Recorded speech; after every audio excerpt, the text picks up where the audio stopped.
Thanks so much, Mark. Thanks to Andrea and everyone here at Elk River Books, which I love that they call themselves the last best read. I do think that it might be one of the best bookstores around anywhere, just anywhere. They had me out to read for a book of poetry. I don't even remember which one it was or how many years ago it was now. And there was a snowstorm. And for a long time it was just me and Andrea. And then all of a sudden the door blew open and the snowflakes whirled in. And 3 or 4 people climbed in. They said, "All right, let's hear it." And so I was so pleased. So I'm really pleased that you're here tonight. Yeah, so the book was published yesterday, so it feels really new. It's just out, and I'm really excited to be sharing it with you. But of course, it's been as all novels are, a long journey before it comes out into the world. I've been thinking about it and carrying it with me for many years, carrying these characters with me. And yeah, I'm just really excited to share it, to give them to you in some ways. So there's 3 main characters here, and I'm going to try to read just a little bit from each of their perspectives. And this is primarily set out in eastern Montana. If you've ever been out on Highway 12, you just keep driving and driving and driving out towards Melstone. Anyone know Melstone? Yeah, okay, that's where I grew up on a ranch out there. And this is set in 1994, just a little bit after Kurt Cobain's suicide. And one of the main characters is a young man who's on the run. He's been living just a little bit up in the mountains out of Nye, and that situation has fallen apart in a really terrible way. He's trying to get back to Seattle, where he's from. And he gets turned around, and he ends up going east. So I'm going to read a little bit from his perspective and then jump to the other characters. So this is the very beginning of the book, chapter 1. After the pickup sped past, the boy crawled up out of the weeds and cheatgrass and started again down the slope of the mountain road. Paperboard guitar case in hand, green canvas backpack jouncing about his ears and shoulders. The cold afternoon light hazed with road dust. He was moving fast, breathing hard. He could taste it, the dust. At the one-lane river bridge, he looked both ways up and down the long wing of gravel. No one coming, not as far as he could see. He hugged the battered guitar case to his chest and took off at a near run, the knock of the instrument inside making a kind of music.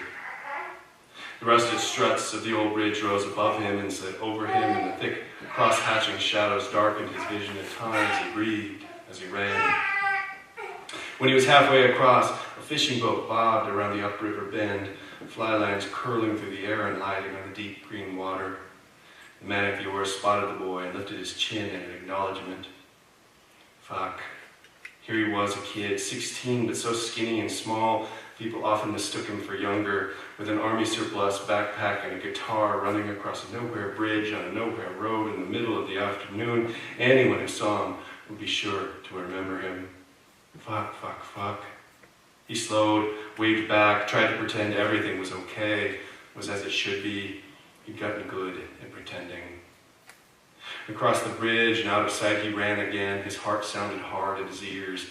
A mile on, the gravel road opened onto a blacktop highway, the tight green dark corridor of forest opening as well, and now he crouched down and considered. He was only a few miles east of Nye and figured he couldn't hitchhike just yet. Someone from town might recognize him. He'd ridden the school bus with his little cousins and a few other Nye kids all the way to Absorki. He picked up the mail at the post office any number of times for his aunt. Had been hauled on beer runs to the trading post with his Uncle Heck.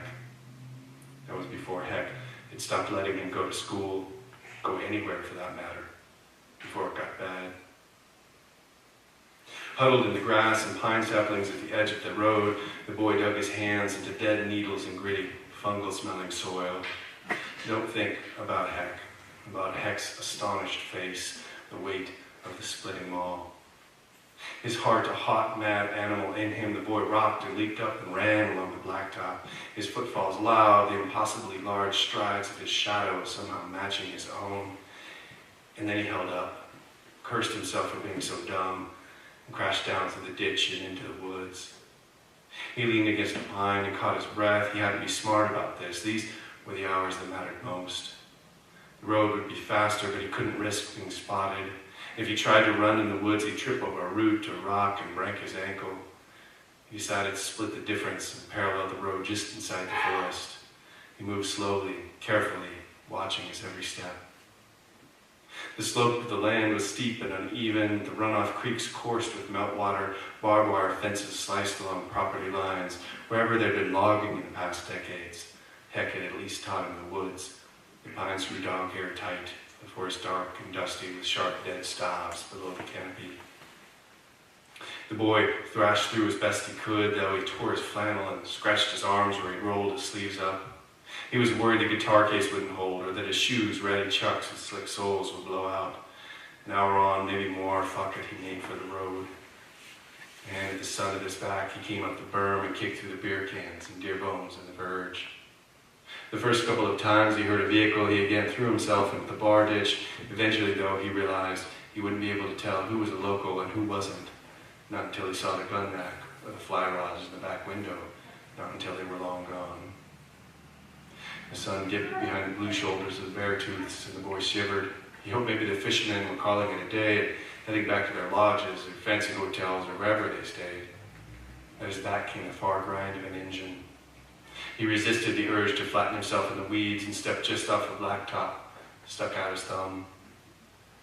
From the vast blackness of the backlit mountains, a vehicle emerged. The wind of its passing pulled at the tails of the boy's flannel and flipped his long, dirty yellow hair across his face. The truck stopped some yards beyond, and the boy finger-combed his hair from his eyes, spied a bristle of fly rods through the Bronco's dusty window.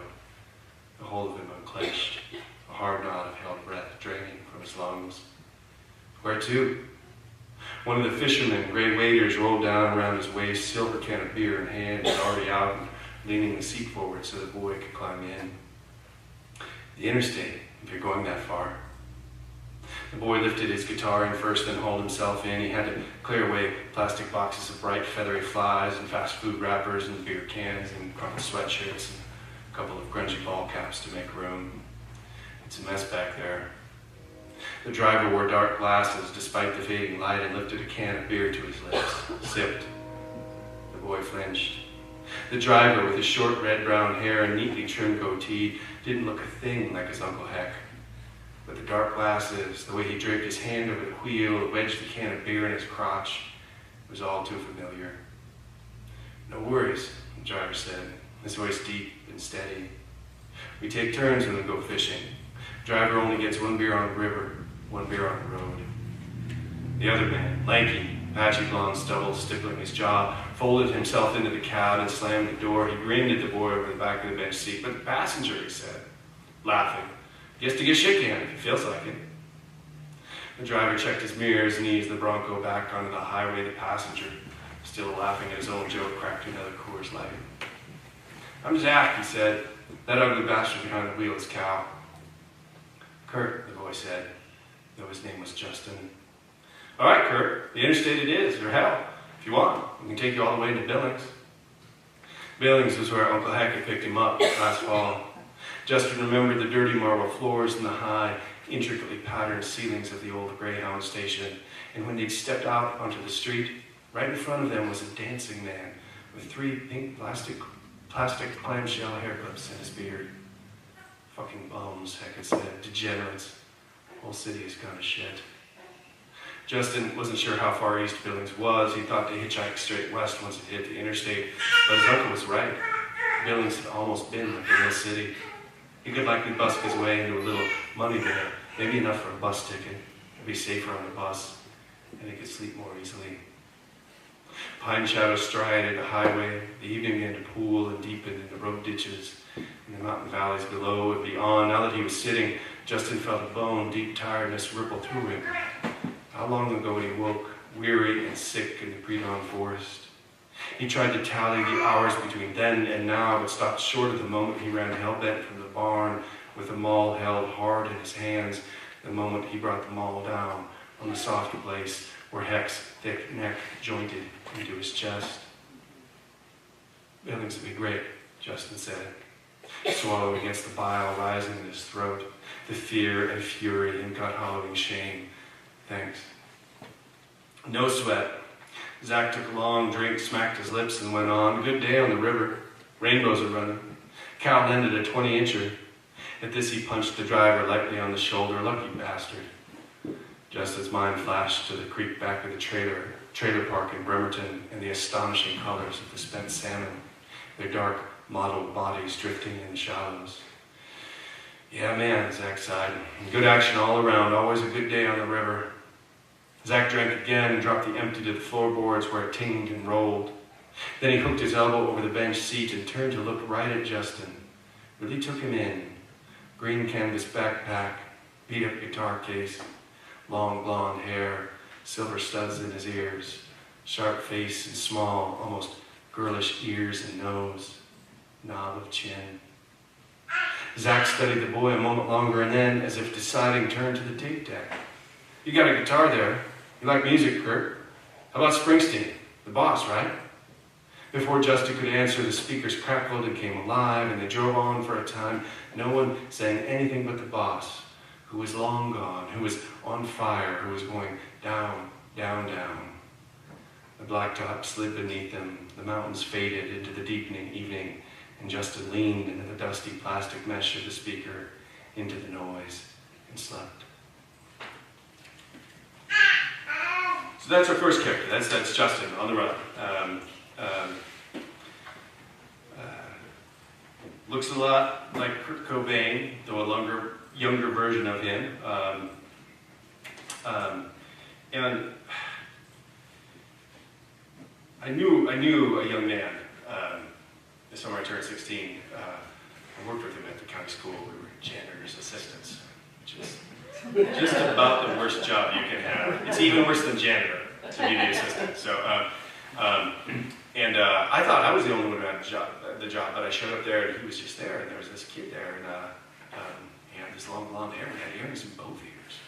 And you didn't do that in the early 90s in Montana. And he would bring his guitar to work, and he would play the tunes on it. And I had just discovered Nirvana and Pearl Jam, and I felt when I heard their music, I was a bookish kid, really earnest, really serious, you know, and the rock and roll of the 80s was not serious, it was all silly, you know, Motley Crue and all that stuff, it was silly. And then these guys were serious, they were saying something, you know, and it just felt so, like I was like, oh my goodness, they're seeing me all the way from there. And then here was this kid who was from Seattle, who could play those tunes, and we were like Kurt Cobain, and at the end of that summer, we'd kind of been making plans for him to go to school there and maybe even stay with us. It wasn't a great situation. He was staying with some relatives, and then he disappeared.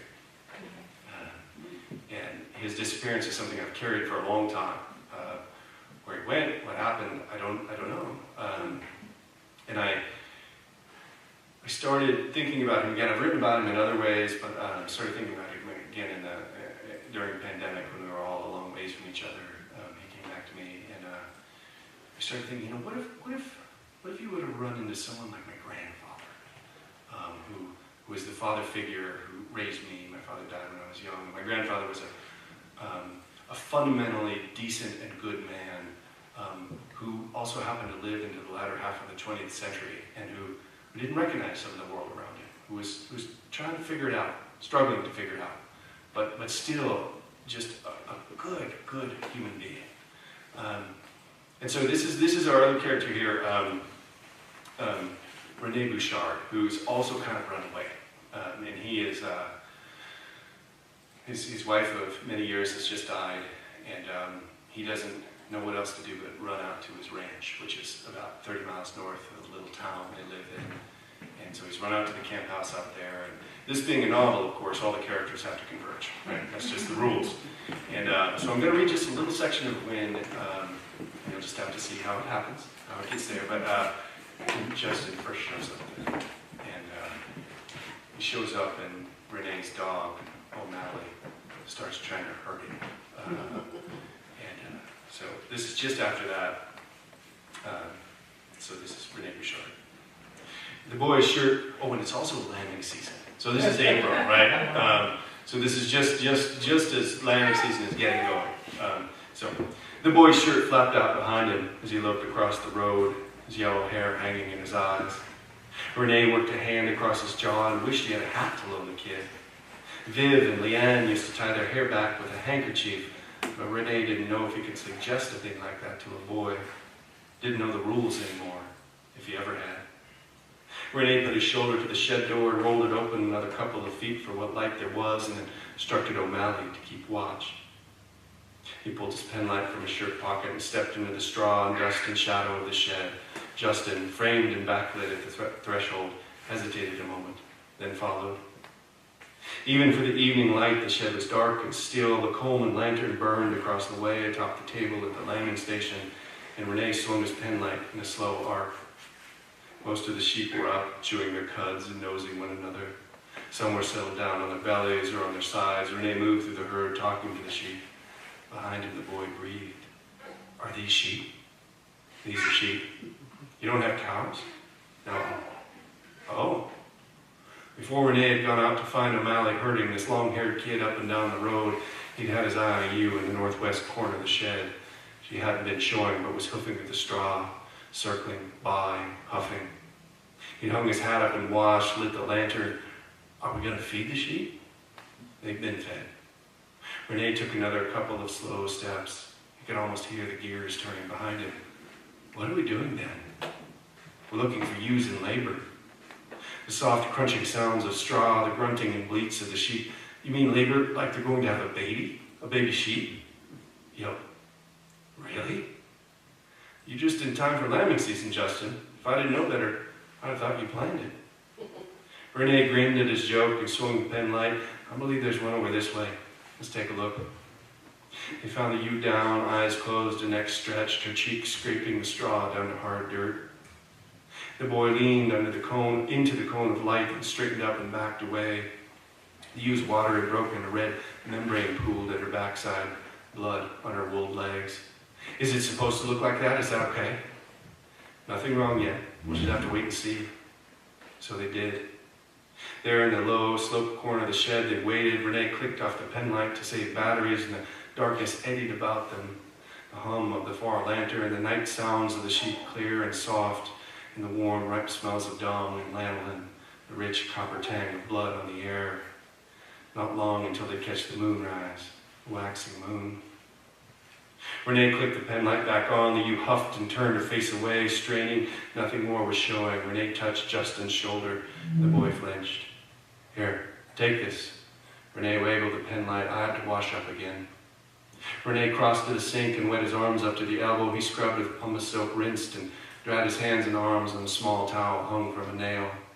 He talked slow and soft as he moved through the herd. Justin, hearing him, flicked the cone of light from the ewe to Renee, then held the metal cylinder up to him, eager to be rid of it. You hold on to that. Keep the light on me, and I need you over here by the ewe. Kneel down and put a hand on her neck. Talk to her. If she starts to back, or if she starts to buck or get up, just hold her down, gentle-like. Can you do that? Justin looked at him like this was surely a joke. And when he saw it wasn't, he shook his head. His long hair fell again into his eyes. Look, I don't know anything about this. You don't have to. You'll learn. Just listen. Renee thought this might be the moment, that this might be too much. The boy would refuse, then turn and run, do something worse. He was 3 or 4 inches shorter than Renee, and angular, skinny, face of blade, eyes a startling blue. The boy moved either hurriedly or not at all, and with a jerk of the shoulders. Renee would have said he looked fragile, already broken, and maybe he was, but there was yet more to him. He'd somehow made his way out here, was still on his own 2 feet. Justin looked a moment longer at Renee to make sure, then swore under his breath and stepped around to you and knelt down, shone the penlight in Renee's face. Not in my eyes, here, my hands. Renee leaned again against a support beam and attempted to kneel. Halfway down his hip, the knee gave way. He hit the dirt hard. The kid bobbled the pen light. "You okay? Just keep that light where I need it." Renee righted himself and gritted through the pain. "Christ Jesus, this is going to be tougher than he thought." He put his left hand on the used side and with the other reached in. He tensed and grunted against the pain. "Oh shit, oh fuck." The light wavered as Justin fell forward, his hand and forearm coming down on the bucking used neck. "That's right, hold her." Renee was nearly up to his elbow now, his nose full of shit and blood and the inside meat of things, the contractions squeezing down on him, and with his fingertips he felt the shoulder, no, a haunch of a lamb. It was coming breech. That was the trouble. I've got to turn it. Justin made a sound that might have been a curse or a breath, but he kept the light steady, and turn by turn, Renee repositioned the lamb, the wheezing, grunting, until he had one foreleg, had both. In a clean motion, Renee pulled, and the lamb slid into the straw. He ran a finger through its mouth and set it on his mother's belly, where the wet thing gave a thin blat. Pitiful little sound. Let it jerk the ewe's head up. She looked at the lamb. The light had gone jittery. "Oh, wow, oh, fuck, wow. You just reached in and got that thing." Keep the light steady. The next lamb was coming now, had been waiting on the first, and it slid free with an easy tug. Renee cleared its mouth as well and plopped it down by the first, two good-sized little ewe lambs. The mother, still on her side, with just her head lifted, fussed over both, licking at them in turn, but then stiffened, gave another ah and heaved. A third lamb emerged, this one half the size of the other two, a little buck, glassy-eyed and hunched. Renee swiped his pinky through its mouth, but the lamb wasn't breathing. He bent down and cupped the tiny nose and blew right at its nostrils. 1, 2, 3 short, hard breaths, and the lamb coughed and kicked its way to life. Renee laid this one by the other two and sat back in the straw.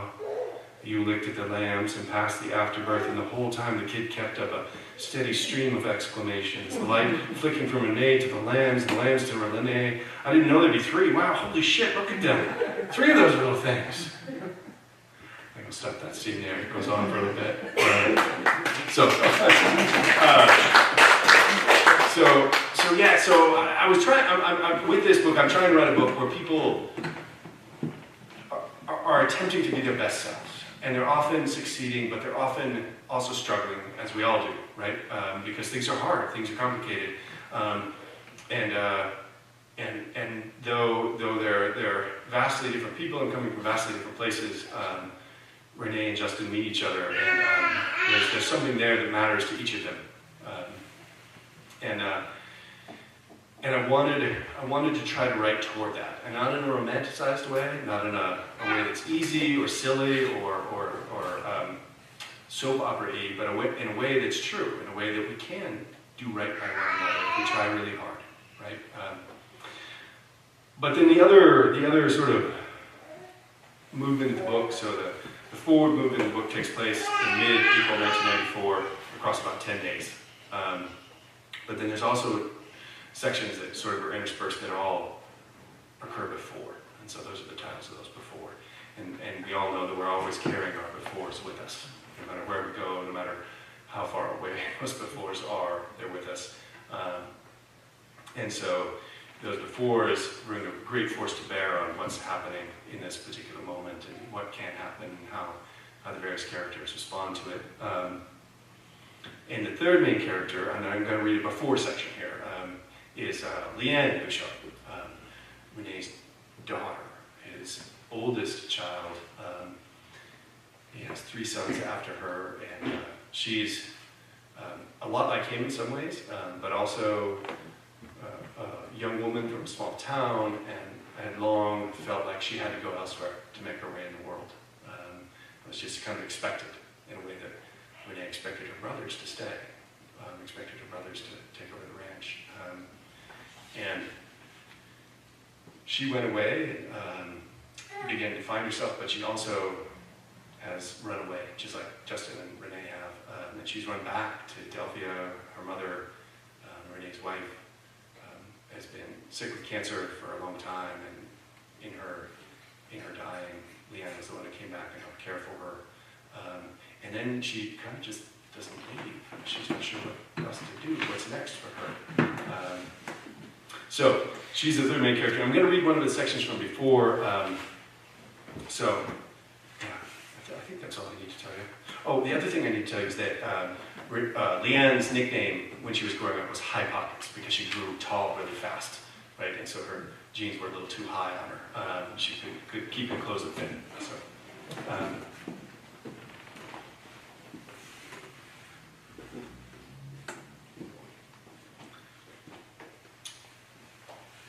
I love that Mark read the quote from Sharma Shields, who I think saw into this book so well and so truly. And one other character I should mention is her Leanne's youngest brother, Franklin, who his life across these before sections becomes one of the things that Leanne and Renee, and even eventually Justin, are having to grapple with, having to think about. So he's mentioned here. During the winter of her second year at the university, Leanne took the train home once more. The tracks sliced the white glaze of ice and snow, and she emptied her thermos of coffee as the hours unfolded and evening darkened into night. The train station in Delphia had closed that fall, so she had to get off at the next closest stop, up the valley and round up. A single streetlight sizzled and snapped above the platform. Leanne was the only disembarking passenger. Pockets, Renee said, stepping from the shadows. Dad, she said, smiling, putting her arms around him. The train moved down the track, revealing the valley on the other side of the berm. The river was scalloped with ice and somehow brighter for it, fuller than it ever was. We keep talking out here, Renee said. We'll freeze. Let's get loaded up. Renee lifted her suitcase into the bed of Old Blue and cranked the heater. They shivered and held their hands over the vents. Just you? Leanne asked. Yeah. Keith and Dennis got a ball game tomorrow. Need their sleep. And your mother had a date with some ladies this evening. Wasn't back by the time I left. What about Franklin? Growing up, Franklin was always too little to be a conspirator or adversary like Keith, or even a hanger-on like Dennis. But after working together out at the ranch the summer before, Leanne and Franklin had started trading letters. She often inquired, like she thought she was supposed to, about his classes and friends and girls and basketball, all the usual concerns of a boy growing up in Delphia, Montana. Well, Franklin never much mentioned any of that. Mostly, he asked about her, wrote about books and music and his newest passion, photography. Had a hard day at school, Renee said, grinding the cold gears. Said he wanted some time alone. He's like you that way, Leanne offered. Renee cocked his head at her, but said nothing. He pulled out on the lot and turned onto the dark highway. Another 40 minutes, they'd like to catch the train, headed the same way, though it didn't stop in Delphia anymore and never would again. They'd be home. That holiday, the Pushcart family did all the things you were supposed to do. They cheered and stomped on the bleachers when Keith made the winning bucket. They swept a bed of frozen river clean and strapped on skates and slipped and slid and sometimes even glided across the bumpy blue ice. On Christmas Eve, they slept late, even Renee, and ate fried eggs and waffles at noon. Viv baked trout, a rare treat, for supper. That evening, they strung the tree in airy long-needled pine Renee had cut down in the Bull Mountains with garlands and paper chains and lights. They lit candles and sat on the front room and told stories. Keith stretched out on the floor. Leanne made Dennis or her feet on the couch. Viv delivered bowls of buttered popcorn and mugs of hot chocolate, and she didn't even cluck at Renee when he topped his up with a bite of brandy. There in the candlelight, it seemed to Leanne like they'd come through something, like they were once again as they had been when she was a girl and they spent their summers together out at the ranch, like they were well and whole. Viv had taken Dennis to a specialist in Billings, and he'd been diagnosed with dyslexia, which he could get help for now. Even if they weren't close, Renee and Keith weren't so stiff around each other, and Leanne felt as if she'd finally been freed of her parents' undue expectations. She was her own woman now, a university student charting her own course. Renee slapped his knee in punctuation to whatever story he was telling, and Leanne smiled and sipped her cocoa, and in that moment noticed Franklin in the shadows, Franklin circling the perimeter of them. Skinny and unassuming, his wavy hair nearly the black shade of shadow, he held his camera this way and now this way, the shutter clicking, the film whirring, always his camera between him and his family. Leanne couldn't even see his face. The flash popped, and in a quick burst of light, the sudden reclamation of shadow, Franklin disappeared into the kitchen. Leanne sat up. She'd started to think of herself as close to Franklin, as maybe the person in the family closest to him. Franklin had gone skating with him, right? Was he at Keith and Dennis's game the other night? Had he driven out in the bulls with Renee to get the tree? On her way home, the train cutting through the mountains, Leanne had it in mind that after trading letters, she and her littlest brother would surely spend time together. Surely listen to records or talk books, but they hadn't yet. Not once. Dennis had finished his popcorn and reached down for Franklin's mug of hot chocolate set on the end table, the dollop of whipped cream melting away. Leanne slid the blanket off and started to go after her youngest brother, but Keith grabbed her ankle. Told her she'd want to hear this story about last Halloween. About how old man Franzel moved his outhouse forward a few feet, and when the Benson boys went to tip it over, they fell right into the old hole. Thanks so much.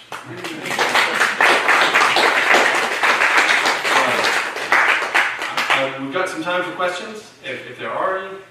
If not, there's wine and more conversation to be had. But I'm happy to entertain any questions. Yeah. I'm just curious how, since you've moved to Oregon, how writing about Montana, does it change when you're living somewhere else, or you're looking at it from a different perspective?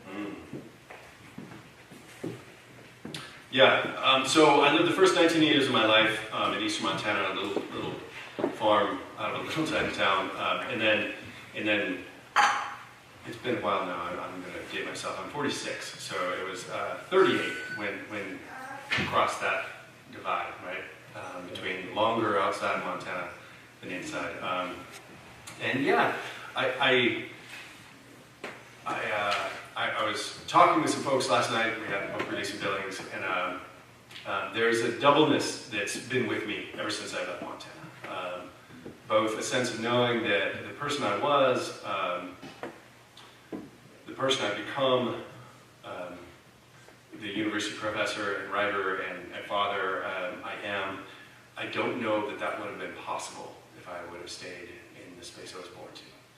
That said, I also feel great shame and a little bit of shame and frustration that I had to leave the place I was born to, that I did, right? A sense of failure in some ways that I left. And so that doubleness has been with me a long time, that sort of both here and there, knowing that I made the right choice, but also wishing I didn't have to make that choice somehow.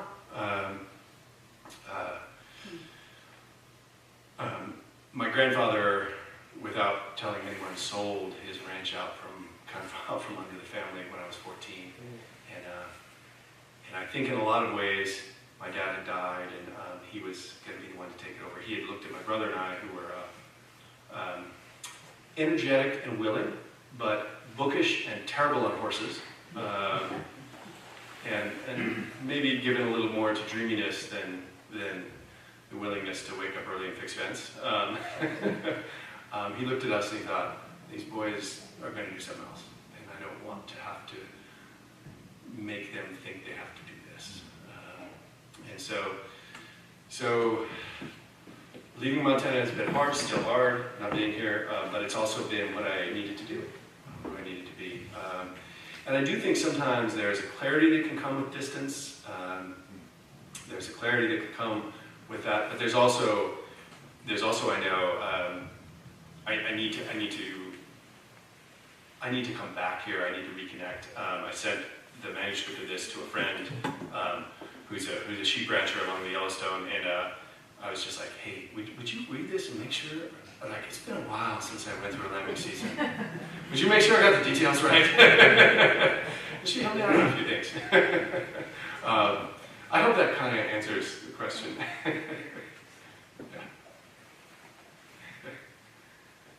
Others out there? I have a question. Yeah.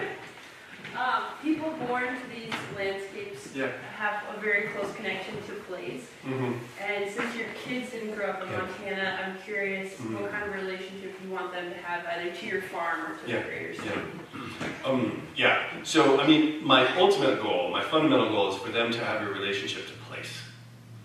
Whatever place it is that's theirs. And I think, we live in a culture that tries to deny the power of place. We live in a culture where you can eat the same food, and you can watch the same show, and you can be on a plane and be in another place in 3 hours. And so we live in a culture that tries to deny the power of the landscape around us, that tries to dismiss it, that tries to say it's kind of all the same. And that's just bullshit. It's just not true, right? It's fundamentally not true in our bones, our body, our sense of ourselves. And so what I really want to do is give them the ability to be in place and to see place. And so their place, I grew up out on the Big Dry of eastern Montana. Their place is the Big Wet of western Oregon. It's all ferny and sluggy and low gray clouds for like 7 months out of the year in the winter, but it will be their place. And so it might not be my parental place, but ultimately I think that's okay. They just need to be able to understand their place matters, that it's fundamental to their lives, right? That said, I do tell all kinds of stories, and I'm always trying to kind of not convince, but to let them know that, like, via my stories, that their stories in their place also matter. That these stories of place, these are real things. These are how we make ourselves, how we build ourselves into the beings we are. I teach writing at a university, and I teach a lot of students from suburbs of Portland and Seattle and San Francisco, and I'm often trying to get them to understand, like, yes, you have a place. I mean, you might not think of it as place. Okay, it might be a suburb of Portland, but surely there was a little creek that ran back behind the last part of the subdivision. They're like, yeah, okay, we used to do this. I'm like, right? That's cool, keep talking. Tell me more about this. Then let's get it done. And so those things matter to us even if we forget they do, even if we want to believe they don't. Those places. So ultimately what I want to do is give them place, and I also want to tell them the stories of my place. So I was just thinking, it's been a while since we've been back to Montana. I think the last time I was here at Elk River Books was 2019 with the last novel. Before that, I think it was 2016, we were back in Millstone, and we camped on, my uncle still has a section of land out there, and there's a little cabin, and we've got the old sheep wagon out there. And so we brought our little pop-up trailer, camped out there, and it's hot. Oh my God. So hot. And so we woke up in the morning, we were like, okay, we got to get in the water. And I was like, well, you know what?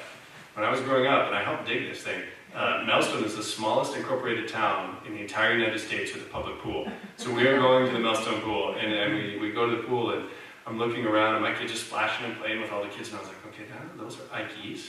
And those are Jennings. I don't know these ones, but whatever.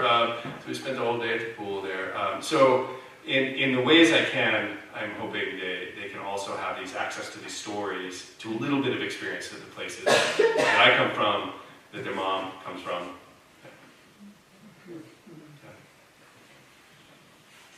Other things? Other questions?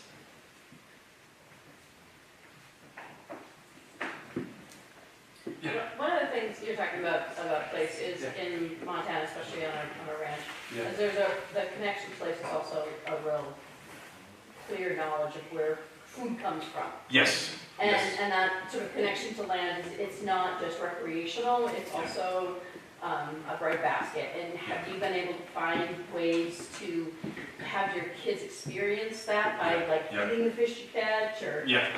Oh, I think that's really important. I think there is sort of a coastal, cosmopolitan idea that the highest form of communion with the landscape is to hike on it, right? And like, okay, I'm glad you're hiking. Right? I also love to hike, but I'm not sure that's true. I think the true highest form of communion with the landscape is understanding that we build ourselves out of it. Right? Like, we build ourselves literally out of the landscape. We eat the things we grow in it. We slaughter it and eat the animals that have grown on that land. And that is just a fundamental thing to being alive. We have to do that as human beings, right? We have to eat. And so yes, that's something that's, I think, really important for us. We raise chickens. And we really are running a chicken hospice is what we're doing. we have a few new ones, we have the old birds, and they lay a few eggs here and there, but really it's a chicken hospice. We did just get new little chicks, and my son became the mother hen because the old chicken who was breeding didn't accept them, and so I put him in his room and put the heat light over him, and we just introduced them though to the rest of them, and he loves to grab this one, the one he named, he loves, and he will grab a blueberry. We also try to have a vegetable garden and a fruit garden, and in Oregon you can just grow anything. You can just grow blueberries, right? I mean, they're amazing. And you put the blueberry, and the little chicken just loves blueberries. She's so excited. So yeah, we try to do that. We also fish. We fly fish, and we do harvest some. Let a lot go. Last fall, we had just an amazing moment out on a property that I've been lucky enough to be sort of associated with on the Rogue River, Wilderness, and I hunted from the time I could hunt until I left for college in eastern Montana, and that was a big way we made it through. I mean, like, we relied on antelope and deer meat all winter. That was really important. And then I didn't for many, many years, and out on this property, I began to think, like, well, there's a lot of deer out there, and I don't know why I'm not hunting out there when we go in the fall. And so I brought my 243 out and got my tag and shot a beautiful, beautiful buck out on the property, and the kids were all there, and they were helping me, and my daughter was she's I don't know how to explain her. She's one of those old souls. She's just in tune with things. She's 13, my son's 15, and people often think she's 19 and he's about 11. You know, it's just kind of how it goes. And they're both wonderful. There's nothing against either. That's just how they are, right? But we're around the buck, and I'm just beginning the process and asking the kids to help me, and she's and it's not because she's like worried about the deer. She's just like, they're watching. I'm like, who's watching, honey? She said, your dad and your grandpa, they're watching us. I really feel them watching us right now. They're watching us. You know, and, so yeah, I want them to participate in that. I want them to know that yes, the land is where we take our sustenance from. It's not simply a place to recreate. Yeah. Yeah. You're teaching, what age are you teaching? Mostly traditionally aged college students, so 18 to 22. We do have some non-traditionally aged, but mostly that group. When you work with them, yeah. Is there a commonality in that moment where they finally start to write because they are writers? What a commonality in that? Yeah, I love working with young people. It's so great. I mean, like, yeah, it's just fantastic. And I work at a university that is kind of special in that it's a private university, but we're about 40% first generation college students. We have the highest number of students, American students of color, of any private college in the Northwest. So we're serving a really neat population. And they're great. They also frustrate me at times. But there are moments where they read something, or where they write a line, and then I do a lot of sharing. I think it's really important to share your work, right? I have students share their work all the time with one another, and I can see it happening when they're sharing their work with someone and they read someone else's work, and they're just like, whoa, hold on, right? Like that, wow, what you just said.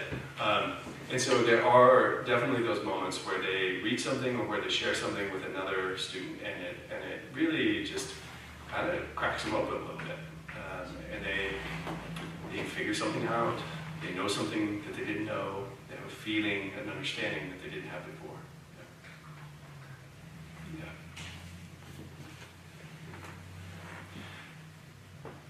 One last question. Any takers? No? Okay. So, thank you again to Elk River Books. I'm so happy to be here. Always.